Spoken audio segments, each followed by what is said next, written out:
Welcome back. Now, this particular topic we're going to discuss today is one I've been looking forward to. The matchmaking industry is one in which only the creative and resilient survive. Meet Didi.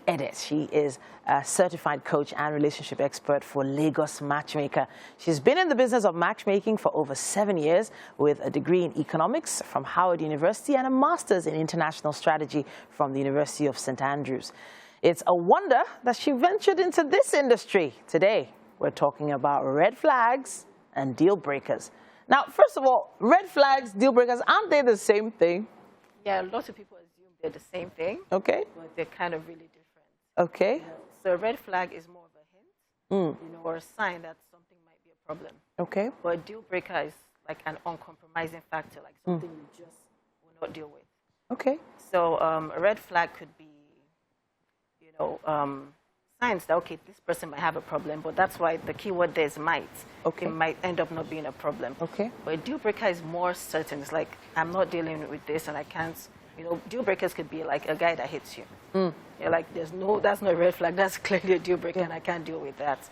So I'm wondering, what are the most common red flags and deal breakers that you've heard, and how are you able to work your way around them? The most common one is age. A lot of people say, I can't date someone younger than I am. Okay. And they feel like this is a deal breaker. But I don't think people really understand their deal breakers or their reasons. Okay. Because someone might say age, but they actually mean immaturity. Like they're like, I can't date someone younger. That's a deal breaker for me. Okay. And that cancels out everyone younger than them. Okay. But what they actually mean is that they assume that someone younger than them would be immature. Okay. So their deal breaker is actually immaturity, not the age. So people make that mistake. Another deal breaker that's very popular is financial stability. People are like, I can't date a guy that's above 40 living at home with his family. Okay. And because they assume that it means he's lazy or he's not driven. And in a particular guy's scenario, it might be that his business just wasn't doing well, his house got burnt down, so to just kind of pick himself up, he moved back to his family's home, So with that deal breaker, if you generalize it in that way, you cancel out every other guy, Okay. But your actual deal breaker is a lazy guy that's not driven. But you've just mixed it up and just made it, any guy above 40 that lives at home. So how do you advise the clients that come to you on how to identify their own red flags or deal breakers? Yeah, when we ask them, because everyone, when you ask them, they would be able to tell you, oh, this is my deal breaker. But then you now have to find out and ask them, why, is this your deal breaker? Okay. So if you say, I don't like someone that, like burps, but you have to identify, why don't you like that? What's the issue behind it? Do you assume that if someone burps, it means that they're not, nice, cultured? Yeah. That's your assumption, but that necessarily isn't the fact. Someone that burps doesn't mean that they're not cultured. So you have to identify your deal breaker, the reason why you chose it. Okay. Now, there are quite a few very serious red flags that some people might not see or be able to identify. So when you have a couple that maybe you've, is it match made? Is that how you say it? Match made? How do you begin to tell one party, that there are some red flags in the other? Red flags, I think they're very personal to you. You're able to identify, there's some times when your friends are able to identify red flags that you're not able to. Yeah. But red flags are very personal because we won't go on those dates with you. So we won't see those behaviors and those things. Yeah. You have to notice them and realize that, is this something I can deal with? Is this something that means more than it is? So you have to identify that for yourself and decide, do I want to continue with this or not? Okay. Let's talk about online, how online relationships have become. Social media, apps of all shapes and sizes, chats, emojis, and the reality of physical relationships now. I'm wondering how you're able to identify a deal breaker or a red flag online. Because I think it's different when they actually physically come together and have a first date. I think online is still a personal thing. Okay. We have to look out for certain things like how the person describes themselves. Okay. How they describe what they do. More importantly, you don't really listen to what they're saying, but just how they say it. Okay. So you have to just kind of really you have to be smarter than those days of dating, because everything now online is very vague. It can be very hidden, you know, in between the lines. So you have to be more skillful while dating now than those days where you had to just meet up with the person. Let's talk a little bit about long distance dating and relationships. Now, there could be someone who is everything, ticks all the boxes, but they just live in another country. And that could be either a red flag or a deal breaker for one party and maybe for the other. How have you been able to work with couples like that? Well, recently we had that happen. There was the guy and he was like, they just broke up. He was okay with the long distance, but she wasn't okay. Okay. You know, so they didn't see often. Some people can't handle long distance. Some people can. I think it's just a personal thing. Okay. Personally, I don't think I can. You know, some people want to see the person they're with often. Some people can handle long distance. You know, they do video calls. They try and find ways around it to make it work. So I think it's about just understanding what works for you and, you know, trying to make ways to make it work. If you want to work hard at long distance, you have to put in that effort.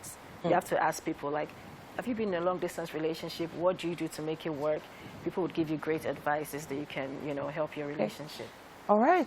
So I know that being a matchmaker, it's a very delicate job, especially when some people's deal breakers happen to be in the bedroom.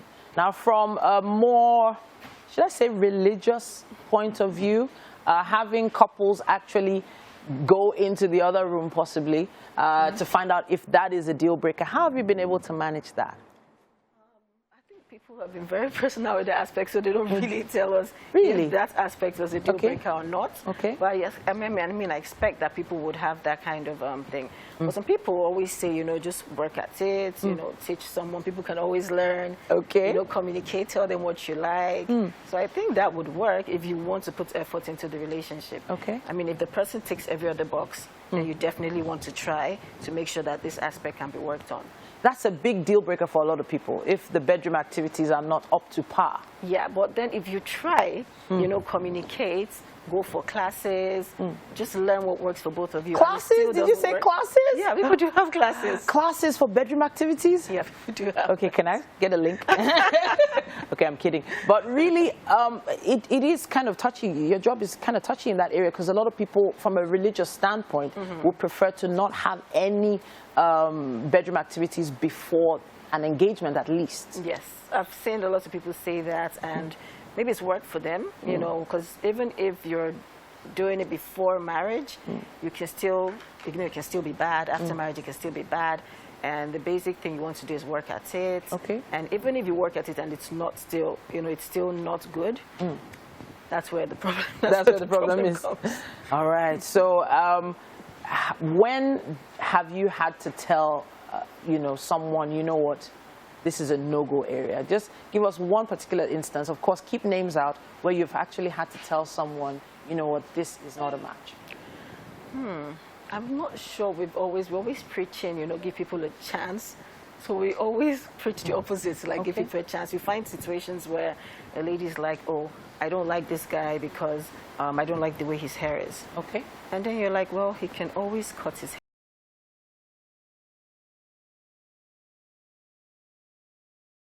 You know, big deal. Or the guy's like, oh, I don't like the way she laughs. You know? Wow. And you're like, okay, but every other thing is okay, right? He's like, yes. Okay, well, then give this a chance. Recently, I heard of a deal breaker. The guy went to on a date with the lady, and after the movie, she stood up and clapped. And so he felt like, to him, he said that was a deal breaker for him. Because she clapped after the movie? He was like, if she would clap after the movie, then she would probably clap when the plane lands. And so that's a deal breaker for him. Oh, wow. I was like, if every other thing, you know, falls into place, this should be really minor. Okay. A lady too went on a date, and the guy like packed up his leftovers. He was like, well, I'm done, and, you know, pack up my food for me. Okay. And she felt like that was a deal breaker. I think we should come up to a point system.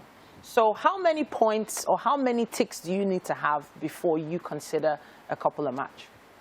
Oh, well, basically it's really in your hands. At first it used to be in our hands. Okay. You know, where we'd choose for you because we would just feel like we understood what would work for you.